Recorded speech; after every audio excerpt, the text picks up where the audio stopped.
Phone tapping కేసులో BRS MLA మాజీ మంత్రి హరీష్ రావు సిట్టు విచారణకు హాజరయ్యారు. జూబ్లీహిల్స్ పీఎస్లో హరీష్ రావుని గత 4 గంటలుగా సిట్ అధికారులు విచారిస్తున్నారు.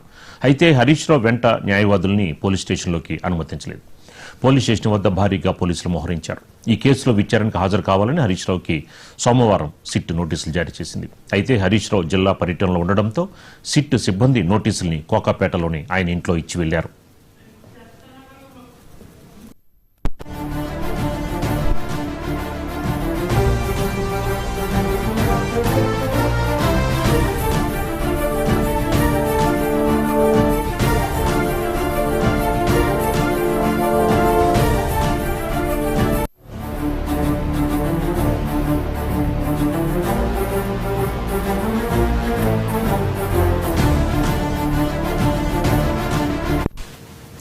దాదాపు 2 ఏళ్లుగా జరుగుతున్న ఫోన్ ట్యాపింగ్ కేసు అనేక మలుపులు తిరుగుతున్న విషయం తెలిసిందే.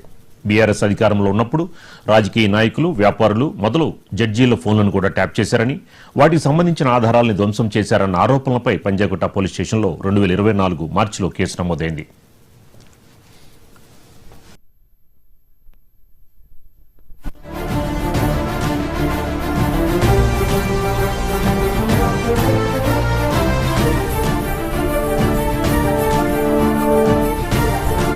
తర్వాత జరిగిన పరిణామాల్లో ట్యాపింగ్ వ్యవహారంలో ప్రధాన నిందితుడు ఎస్ఐబి ఓఎస్డీగా పనిచేసిన ప్రభాకర్ రావు విదేశాలకి పారిపోవడంతో దర్యాప్తుకి ఆటంకం ఏర్పడింది. మిగతా నిందితులను అరెస్ట్ చేసినప్పటికీ ప్రభాకర్ రావు అందుబాటులో లేకపోవడంతో చాలా కాలం పాటు దర్యాప్తు నిలిచిపోయింది. గత జూన్లో ప్రభాకర్ రావు హైదరాబాద్ రావడంతో దర్యాప్తు ఊపందుకుంది.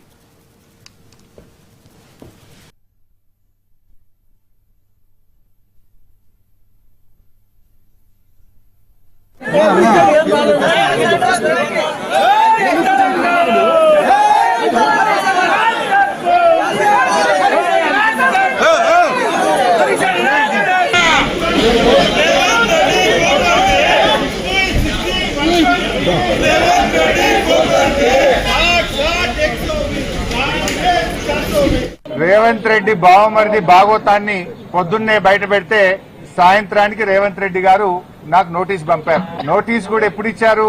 నిన్న రాత్రి దాదాపు 9 గంటల సమయంలో మా ఇంటి దగ్గర మా మెయిడ్ కు నోటీస్ ఇచ్చి వెళ్లారు. నేను ఆ సమయంలో సిద్దిపేట నియోజకవర్గంలో నా ప్రజలతో వివిధ కార్యక్రమాల్లో పాల్గొన్నాను. అయితే నిన్న రాత్రి 9ంటికి నోటీస్ ఇచ్చి ఉదయాన్నే 11 గంటలకు రమ్మన్నారు. నేను హైదరాబాద్ లో లేను. అయినా కూడా రాత్రే హైదరాబాద్ చేరుకొని ఈ రోజు వాళ్ళు ఇచ్చిన నోటీస్ మీద మేము హాజరు కావాలని చెప్పి నిర్ణయం తీసుకున్నాం. ఎందుకంటే మాకు చట్టాన్ని గౌరవిస్తాం, న్యాయ వ్యవస్థ మీద నమ్మకం ఉంది, తప్పకుండా వెళ్తాం. మేము ఏ తప్పు కూడా చేయలేదు, అందువల్ల భయపడము.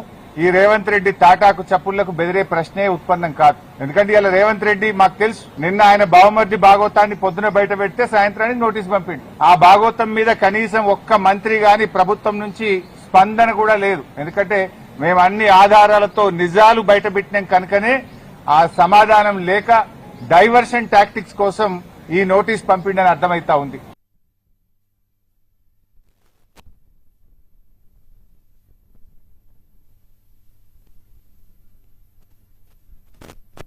నీ యొక్క అక్రమాలు, నీ బొగ్గు కుంభకోణము, నీ పవర్ కుంభకోణము, నీ హిల్ టీపీ ఇండస్ట్రీస్ కుంభకోణము, నీ భూ కుంభకోణాలు అసెంబ్లీ వేదికగా, ప్రజావేదికగా ఎప్పటికప్పుడు నిన్ను ప్రశ్నిస్తా ఉన్నాం. సో నీ కుంభకోణాలు బయటపడుతున్నాయి. నీ వాటాల పంచాయతీలు స్వయంగా మంత్రులే ఒకరి మీద ఒకరు బయట పెట్టుకుంటుంటే నీ పరువు పోతుందని, నీ వాటాల విషయం ప్రజలకు అర్థమవుతుందని డైవర్షన్ కోసం ఈ నోటీసులు ఇస్తున్నావు. మాకు తెలియదా? కృష్ణా నీళ్లను ఆంధ్రాకి అప్పచెప్తున్నావు. అదేవిధంగా గోదావరి నీళ్లను ఇవాళ చంద్రబాబు నాయుడు గారి ప్రభుత్వం, ఆంధ్రప్రదేశ్ ప్రభుత్వం గోదావరి నీళ్లను మళ్లించి మరి బనకచెర్లకు, నల్లమల్ల సాగర్ తీసుకుపోతుంటే నీ చేతగాని తనాన్ని ఎప్పటికప్పుడు నిలదీసింది బీఆర్ఎస్ పార్టీ, ప్రశ్నించింది బీఆర్ఎస్ పార్టీ. నీ యొక్క బండారాన్ని బయటపెట్టింది బీఆర్ఎస్ పార్టీ. సో నువ్వు అచేతనం అయిపోయినావు. నీదంతా బయటపడిపోతా ఉంది కనుక ఈ డైవర్షన్ టాక్టిక్స్ చేస్తున్నావు. మాకు తెలియదా? నువ్వు ఎన్నికలకు ఈ డ్రామాలు ఆడుతుంటావు. పంచాయతీ ఎన్నికల ముందు అప్పుడేమో మా కేటీఆర్ గారికి నోటీస్ ఇస్తావు. ఇప్పుడు మున్సిపల్ ఎన్నికలకు రేపో మాపో నోటిఫికేషన్ వస్తుంది కనుక మాకు నోటీస్ ఇస్తా ఉన్నావు. నీ సంగతి తెలియదేమో. 2 ఏళ్ల నుంచి డ్రామాలు ఆడుతున్నావు. ఆల్రెడీ నువ్వు గతంలో నా మీద ఫోన్ ట్యాపింగ్ కేసు పెడితే హైకోర్టు కొట్టేసింది, సుప్రీంకోర్టు కూడా కొట్టేసింది. నీ చెంప చెల్లుమనే విధంగా తీర్పు ఇచ్చింది. నువ్వు పెద్ద పెద్ద అడ్వకేట్లను, రాష్ట్ర ప్రభుత్వ డబ్బులను, కోట్లాది రూపాయల డబ్బులు ఖర్చు పెట్టి పెద్ద పెద్ద న్యాయవాదులను పెట్టినావు నా మీద.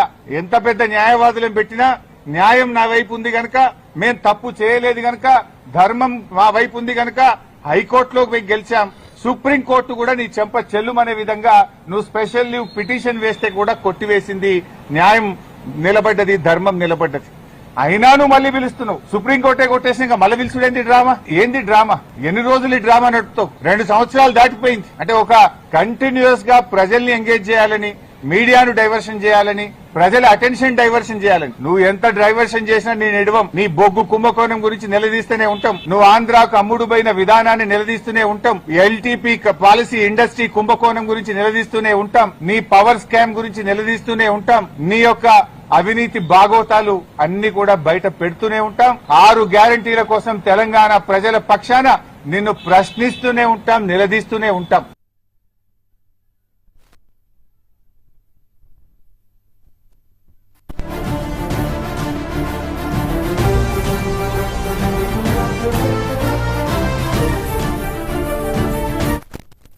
బీజేపీ కిషన్ రెడ్డి గారికి కూడా ఒక లేఖ రాస్తా ఉన్నా. కిషన్ రెడ్డి గారు, మీరే కేంద్ర బొగ్గు గనుల శాఖ మంత్రి. సింగరేణిలో 49% కేంద్ర ప్రభుత్వానికి వాటా ఉంది. సింగరేణిలో జరిగిన అవినీతి కుంభకోణాల గురించి నిన్న మీడియా సాక్షిగా బయటపెట్టినా. ఈ రోజు నీకు కూడా లెటర్ రాస్తా ఉన్నా. నువ్వు ఒకవేళ రేవంత్ రెడ్డితో కుమ్మక్కు కాకపోతే వెంటనే సిబిఐ విచారణకు నువ్వు ఆదేశించాలని చెప్పి కిషన్ రెడ్డి గారిని డిమాండ్ చేస్తూ I'm writing A open letter to Kishan Reddy. Kishan Reddy గారు, నేను అన్ని ఆధారాలు ఇవ్వడానికి సిద్ధంగా ఉన్నా. రేవంత్ రెడ్డి బావుమరిదే ఈ యొక్క కుంభకోణాన్ని ఎట్లా నడిపాడు, ఎట్లా ఈ టెండర్లన్నీ రింగు చేశాడు. మరి కోల్ ఇండియాలో గాని, వెస్టర్న్ కోల్ ఫీల్డ్స్ లో గాని, గతంలో సింగరేణిలో గాని ఎప్పుడైనా -10 నుంచి -20 టెండర్లు పోతుండే. ఈ సైట్ విజిట్ సర్టిఫికేట్ పెట్టిన తర్వాత ఎవరెవరు టెండర్లు వేస్తున్నారో తెలిసి రేవంత్ రెడ్డి బావుమరిది ఆ కాంట్రాక్టర్లను బెదిరించి వాళ్ళు ఏ రకంగా ప్లస్ టెండర్లు, ఆయన పొందిండు టెండరు, ఆయన ఎవరనుకుంటే వాళ్ళకి టెండర్ వస్తుంది, ఎవరనుకుంటే వాళ్ళకి సైట్ విజిట్ సర్టిఫికేట్ వస్తుంది.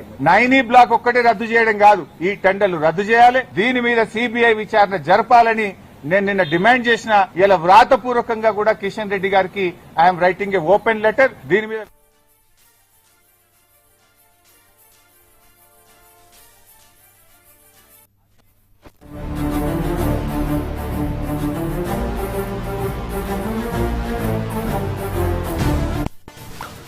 ఫోన్ ట్యాపింగ్ కేసులో బీఆర్ఎస్ ఎమ్మెల్యే మాజీ మంత్రి హరీష్ రావు సిట్ విచారణకు హాజరయ్యారు. జూబ్లీహిల్స్ పిఎస్లో హరీష్ రావుని గత 4 గంటలుగా సిట్ అధికారులు విచారిస్తున్నారు. ఇక ఇదే అంశానికి సంబంధించి మనకి మరింత సమాచారం మా కరెస్పాండెంట్ రామ్ నరేష్ అందిస్తారు. రామ్ నరేష్, ఏంటి మొత్తానికి ఫోన్ ట్యాపింగ్ అంశం చూసుకుంటే సిట్ దగ్గరగా బీఆర్ఎస్ అగ్రనేతల్ని చుట్టుముట్టడానికి దగ్గరికి వచ్చేసింది. మొదటగా హరీష్ రావుని ఏం జరగబోతోంది? రామరాజు, ఫోన్ ట్యాపింగ్ అంశానికి సంబంధించి ఇప్పటికే సిట్ విచారణ వేగవంతం చేసింది. మొదటిసారి సిట్ ఏర్పాటు చేసినప్పుడు దానికి సంబంధించి ఎవరైతే ఎస్ఐబి మాజీ చీఫ్ ఉన్నారో ప్రభాకర్ రావు, ఆయన విదేశాల్లో ఉండడంతో ఏదైతే ప్రాసెస్ విచారణ అనేది చాలా నెమ్మదిగా సాగింది. అయితే ఆయన ఇటీవల విదేశాల నుంచి వచ్చిన తర్వాత విచారణ ఎదుర్కొన్న నేపథ్యంలో సిట్ దూకుడు పెంచిన పరిస్థితి ఉంది. ఈ నేపథ్యంలోనే ఒక్కొక్కరుగా పార్టీకి సంబంధించిన బీఆర్ఎస్ పార్టీకి సంబంధించిన నేతలందరినీ కూడా ఒక్కొక్కరిగా పిలిచి విచారిస్తున్న పరిస్థితి ఉంది. ఎందుకంటే ఎస్ఐబి చీఫ్ మాజీ చీఫ్ ప్రభాకర్ రావును విచారించిన తర్వాత దాంతోపాటు అప్పట్లో పనిచేసిన అధికారులు ఎవరైతే ఉన్నారో వాళ్ళందరినీ కూడా 1 by 1 విచారించడం జరిగింది. ఆ తర్వాత పొలిటికల్ పార్టీలకు సంబంధించి విచారణ అయితే చేపట్టడం జరిగింది. అందులో భాగంగా బీఆర్ఎస్ పార్టీకి సంబంధించిన మాజీ ఎమ్మెల్యేలు చిరుమర్తి లింగయ్య, అదేవిధంగా ఇటు ఇంకో ఎమ్మెల్యేని కూడా విచారించడం జరిగింది. తర్వాత ఎమ్మెల్సీ నవీన్ రావును, ఆయన తండ్రిని కూడా విచారించడం జరిగింది. వీళ్ళందరినీ విచారించిన తర్వాత ఒక్కొక్కటిగా ఆధారాలు ఏదైతే వాళ్ళ స్టేట్మెంట్స్ రికార్డ్ చేసుకున్నారో ఆ స్టేట్మెంట్ల ఆధారంగా ఇప్పుడు బీఆర్ఎస్ పార్టీలో కీలకంగా ఉన్న హరీష్ రావుకు నిన్న నోటీసులు ఇవ్వడం జరిగింది. ఆ నోటీసుల్లో భాగంగా ఈ రోజు ఉదయం 11 గంటలకు విచారణకు రావాలని చెప్పేసి నోటీసులు ఇచ్చారు. ఏదైతే సిఆర్పిసి 160 ప్రకారం నోటీసులు ఇవ్వడం జరిగింది. అయితే నోటీసులు ఇచ్చిన తర్వాత దీనికి సంబంధించి బీఆర్ఎస్ పార్టీకి సంబంధించిన కీలక లీడర్గా ఉన్న ఎవరైతే హరీష్ రావు ఉన్నారో ఆయన దీనికి సంబంధించి అంటే నిన్న ఉదయం ఏదైతే రాష్ట్ర ప్రభుత్వానికి సంబంధించి మంత్రుల మధ్య కానీ అదేవిధంగా ఇతర అధికారుల మధ్య ఉన్న వాటాలకు సంబంధించి అంటే నైనీ బ్లాక్ బొగ్గు గనులకు సంబంధించిన వాటాలు ఏవైనా ఆ వాటాలకు సంబంధించి అదేవిధంగా దీంట్లో పెద్ద ఎత్తున కుంభకోణం జరిగింది. ఏదైతే ఈ టెండర్ల వ్యవహారానికి సంబంధించి పెద్ద ఎత్తున కుంభకోణం జరిగింది. ఈ అన్ని అంశాలను బయట పెట్టడం జరిగింది. అయితే దీనిపై సిబిఐ విచారణ చేపట్టాలి అని చెప్పేసి చెప్పడం జరిగింది. అదేవిధంగా కిషన్ రెడ్డిని కూడా ఆయన ఉదయం ఈరోజు సిట్ విచారణ వెళ్తున్న సందర్భంగా కిషన్ రెడ్డికి ఒక ఓపెన్ లెటర్ కూడా రాసిన పరిస్థితి ఉంది. వీటన్నిటి నేపథ్యంలో ఏదైతే సిట్ విచారణ మాజీ మంత్రి హరీష్ రావుకు సిట్ విచారణ రావాలన్నారో ఆయన విచారణకు వెళ్తున్న సందర్భంగా కొన్ని వ్యాఖ్యలు కూడా చేయడం జరిగింది. ఇవన్నీ చూస్తే రాజకీయ కుట్ర కోణంలో భాగంగానే తమకు నోటీసులు ఇచ్చారు అని చెప్పేసి ఆయన చెప్పిన పరిస్థితి ఉంది. అయితే ఉదయం 11 గంటలకు ఆయన సిట్ కార్యాలయానికి వెళ్లడం జరిగింది. ఏదైతే జూబ్లీహిల్స్ పోలీస్ స్టేషన్లో విచారణకు హాజరయ్యారు. అయితే దాదాపు 8 మందితో కూడిన బృందం ఆయన్ని విచారిస్తున్నట్టుగా తెలుస్తుంది. దాదాపు ఉదయం 11 గంటలకు వెళ్ళిన హరీష్ రావును దాదాపు మార్చి అధికారులంతా కూడా ఒక 4 అధికారులు మార్చి ఆయన ప్రశ్నిస్తున్నట్టుగా తెలుస్తుంది. ఉదయం నుంచి కూడా ఇప్పటివరకు దాదాపు 4 గంటల పాటు ఆయన విచారణ అయితే కొనసాగుతుందని చెప్పుకోవచ్చు. పలు కీలక అంశాలను కూడా సిట్ అధికారులు హరీష్ రావుకు సంబంధించిన అంశాలన్నింటినీ కూడా ప్రశ్నిస్తున్నట్టుగా తెలుస్తుంది. అయితే ప్రధానంగా చూసుకుంటే ఇక్కడ ఏదైతే గతంలో పనిచేసిన అధికారులకు కొన్ని నెంబర్లు హరీష్ రావు ఇచ్చాడు అంటూ కూడా ఆ అంశాన్ని ప్రస్తావిస్తూ కూడా క్వశ్చన్ చేస్తున్నట్టుగా తెలుస్తుంది. అయితే వీటన్నిటికీ కూడా హరీష్ రావు ధీటుగా సమాధానం చెప్తున్నట్టుగా అయితే తెలుస్తుంది. అయితే ఇలాంటి విచారణలు ఎన్ని జరిగినా కూడా తాము ఎదుర్కోవడానికి సిద్ధంగా ఉన్నాము అంటూ కూడా చెప్తున్న పరిస్థితి ఉంది బీఆర్ఎస్ పార్టీకి సంబంధించిన నేతలంతా. కొద్దిసేపు క్రితం కేటీఆర్ కూడా మాట్లాడుతూ కేవలం రాజకీయ కుట్ర కోణంలో భాగంగా అదేవిధంగా ఏదైతే ఇచ్చిన హామీలు అమలు చేయకుండా ప్రస్తుతం రాష్ట్రంలో ఏదైతే మున్సిపల్ ఎన్నికలు రాబోతున్నాయి కాబట్టి ఆ ఎన్నికల్లో భాగంగా డైవర్షన్ పాలిటిక్స్ చేయాలన్న ఉద్దేశంతోనే హరీష్ రావుకు నోటీసులు ఇవ్వడం జరిగింది. అదేవిధంగా నిన్న ఏదైతే బొగ్గు గనుల అంశాలలో ఇటు సీఎం రేవంత్ రెడ్డి బామర్దికి అదేవిధంగా ఇటు మంత్రులకి మధ్య వాటాల పంచాయతీ ఉంది. ఆ అంశాన్ని బహిర్గతం చేయడంతోనే హరీష్ రావుకు నోటీసులు ఇచ్చారంటూ కూడా చెప్పడం జరిగింది. మరోవైపు ఏదైతే గతంలో హరీష్ రావుపై phone tapping case Panjagutta police స్టేషన్లో కేసు నమోదైనప్పటికీ కూడా దాన్ని హైకోర్టులో కొట్టివేయడం జరిగింది. అదేవిధంగా రాష్ట్ర ప్రభుత్వం అడ్వకేట్స్ని పెట్టి సుప్రీంకోర్టుకు వెళ్ళినప్పుడు కూడా సుప్రీంకోర్టు ఈ కేసులు ఏం లేదంటూ కూడా కొట్టివేయడం జరిగింది. అంటే అక్కడ ఫోన్ ట్యాపింగ్ ఏం లేదని చెప్పేసి క్లీన్ చిట్ ఇచ్చింది. అయినప్పటికీ కూడా సిట్ మరోసారి నోటీసులు ఇచ్చి ఇబ్బందులు గురి చేయాలన్న ప్రయత్నం చేస్తుంది. ఇవన్నీ కూడా న్యాయపరంగా అంటే ఈ విచారణలు ఎదుర్కొంటాము, అదేవిధంగా న్యాయపరమైన పోరాటం చేస్తామని చెప్పేసి పార్టీ సంబంధించిన నేతలంతా చెప్తున్నారు. అంటే రామ్ నరేష్ ఇప్పుడు మీరు చెప్పిన పాయింట్ ఏంటంటే చక్రధర్ గౌడ్ ఏదైతే వేశారో తన ఫోన్ రాధాకృష్ణరావు ట్యాప్ చేశాడు అనేది దానికి హైకోర్టులో కొట్టేశారో సుప్రీంకోర్టుకు వెళ్ళడం జరిగింది. అది వేరే అంశం, ఇది వేరే అంశం. ఫోన్ ట్యాపింగ్ లోని ఇది వేరేది. ఓకేనా రామ్ నరేష్? యా అయితే ఇక్కడ బీఆర్ఎస్ పార్టీ నేతలు చెప్తుంది అంటే ఆ కేసును బేస్ చేసుకునే ఇదంతా సుప్రీంకోర్టు గతంలో మాకు ఫోన్ ట్యాపింగ్ సంబంధించి ఏదైతే క్లీన్ చిట్ ఇచ్చిందని చెప్పేసి బీఆర్ఎస్ పార్టీకి సంబంధించిన నేతలంతా చెప్తున్న పరిస్థితి అయితే ఉంది. కాకపోతే ఇప్పుడు ఈ కేసుకు సంబంధించి ఏదైతే ఫోన్ ట్యాపింగ్ కేసు ఉందో ఇది గతంలో ఎన్నికల సందర్భంగా కానీ అదేవిధంగా కేసీఆర్ ప్రభుత్వ హయాంలో దాదాపు ఇటు అంటే అప్పట్లో ప్రతిపక్ష పార్టీలుగా ఉన్న కాంగ్రెస్ పార్టీకి సంబంధించిన నేతలు కానీ అదేవిధంగా రియల్ ఎస్టేట్ వ్యాపారులకు సంబంధించిన కానీ అదేవిధంగా ఇటు కొంతమంది సినీ ఇండస్ట్రీకి సంబంధించిన వాళ్ళకి సంబంధించిన ఫోన్లు ట్యాప్ చేశారని చెప్పేసి ఆరోపణలు ఉన్నాయి. ఈ నేపథ్యంలో దానిపై విచారణ అంటే కాంగ్రెస్ ప్రభుత్వం వచ్చాక విచారణ చేపట్టింది. దీనికి సంబంధించి సిట్ వేయడం జరిగింది. దీంట్లో పలు అంశాలను కూడా ఇప్పటివరకు విచారించడం జరిగింది. ఎవరి ఫోన్లు అయితే ట్యాప్ అయినాయో వాళ్ళందరినీ కూడా విచారణ పిలిచి మీ ఫోన్లు ఎప్పుడు ట్యాప్ అయ్యి ఎవరు ట్యాప్ చేశారని చెప్పేసి అన్ని ఆధారాలు కూడా సేకరించిన పరిస్థితి. దీంట్లో ఈ పార్టీ ఆ పార్టీ అనేది లేకుండా ఇటు కాంగ్రెస్ పార్టీ కానీ అదేవిధంగా ఇటు బీజేపీ పార్టీ కానీ అదేవిధంగా ఇటు రియల్ ఎస్టేట్ సంస్థకు సంబంధించిన వాళ్ళని సినీ ఇండస్ట్రీకి సంబంధించిన వాళ్ళందరినీ కూడా పిలిచి వారందరికి సంబంధించి స్టేట్మెంట్ కూడా రికార్డ్ చేసుకున్నారు. ఆ స్టేట్మెంట్ల ఆధారంగానే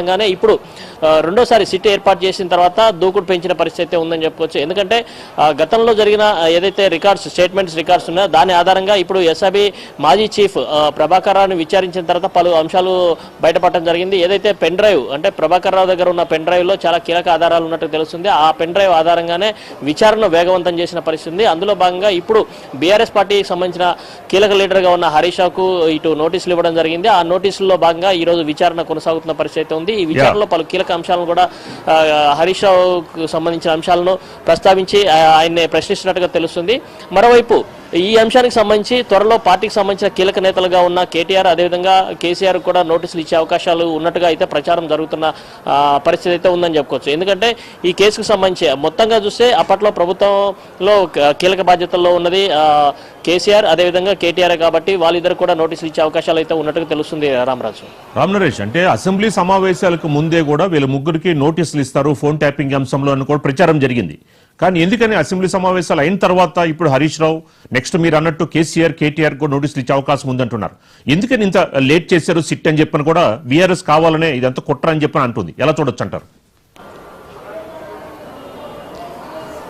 ఇక్కడ అంటే రెండు అంశాలు కీలకంగా మారే అవకాశంగా ఉంది. ఎందుకంటే ఇప్పుడు ఏదైతే మున్సిపల్ ఎన్నికలు ఉన్నాయి కాబట్టి ఆ మున్సిపల్ ఎన్నికల్లో బీఆర్ఎస్ పార్టీని టార్గెట్ చేయాలంటే ఇప్పుడు పార్టీకి సంబంధించిన కీలక నేతలందరికీ కూడా నోటీసులు ఇవ్వాలని చెప్పేసి ప్రభుత్వం భావిస్తుంది. అందులో భాగంగానే నోటీసులు ఇచ్చింది. ఇదంతా కూడా ఒక కుట్ర కోణం అంటూ కూడా బీఆర్ఎస్ పార్టీకి సంబంధించిన నేతలంతా చెప్తున్నారు. ఎందుకంటే ఎన్నికలు ఎప్పుడు వచ్చినా సరే ఏదో ఒక కేసును పైకి తీసుకొచ్చేసి దానికి సంబంధించి విచారణల పేరుతో నోటీసులు ఇస్తున్నారు. అందులో భాగంగా విచారణలు పిలుస్తున్నారు. ఇలాంటివన్నీ మేము చూస్తూనే ఉన్నాం. కేవలం రేవంత్ సర్కార్ వచ్చిన తర్వాత 2 ఏళ్లలో దాదాపు ఇటు కాళేశ్వరం ప్రాజెక్టుకు సంబంధించి కానీ అదేవిధంగా ఇటు విద్యుత్ ప్లాంట్లకు సంబంధించిన కానీ అదేవిధంగా ఇటు ఫార్ములా ఈ రేసుకు సంబంధించి కానీ ఇలా ప్రతి అంశంలో విచారణలు చేస్తుంది, నోటీసులు ఇస్తుంది, విచారణలు చేస్తుంది. కానీ ఇప్పటివరకు ఒక కేసును కూడా తేల్చలేదు. అదేవిధంగా ఫోన్ ట్యాపింగ్ అంశానికి సంబంధించి ఇప్పటివరకు ప్రభుత్వం లీకులు ఇస్తుంది తప్ప ఏ అధికారి కూడా దీనికి సంబంధించి ఇటు రాష్ట్ర ప్రభుత్వానికి సంబంధించి కానీ ఇటు విచారణ చేపడుతున్న అధికారులు కానీ ఈ అంశానికి సంబంధించి ఈ ఫోన్లు ట్యాప్ అయినాయి, వీళ్ళకి సంబంధించిన ఫోన్లు ట్యాప్ అయినాయి అని చెప్పేసి ఎక్కడైనా అధికారికంగా ప్రకటించారు. ఎందుకు ప్రకటించలేదు? 2 ఏళ్ల నుంచి కూడా విచారణ చేపడుతున్నారు. అయినప్పటికీ కూడా ఈ ఫోన్ ట్యాపింగ్ అంశానికి సంబంధించి ఎందుకు క్లారిటీ ఇవ్వట్లేదు అంటూ కూడా బీఆర్ఎస్ పార్టీకి సంబంధించిన నేతలంతా కూడా ప్రశ్నిస్తున్న పరిస్థితి ఉంది. మరోవైపు ప్రభుత్వం మాత్రం దీనిపై మాకు ఎలాంటి రాజకీయ కక్ష లేదు, కేవలం ఏదైతే విచారణ ఏదైతే ఉందో ఆ విచారణను క్రమ పద్ధతిలో నిర్వహిస్తూ ఉన్నాము. అధికారులు ఇచ్చిన స్టేట్మెంట్లు ఏదైతే ఉందో దాని ప్రకారం చేసుకుంటూ వస్తున్నాము. ఎక్కడా కూడా రాజకీయ కుట్ర కోణం ఏం లేదు. దీనిపై చట్టబద్ధంగా చర్యలు తీసుకునేందుకే తాము విచారణ చేపడుతున్నామంటూ కూడా ఇటు కాంగ్రెస్ పార్టీకి సంబంధించిన నేతలు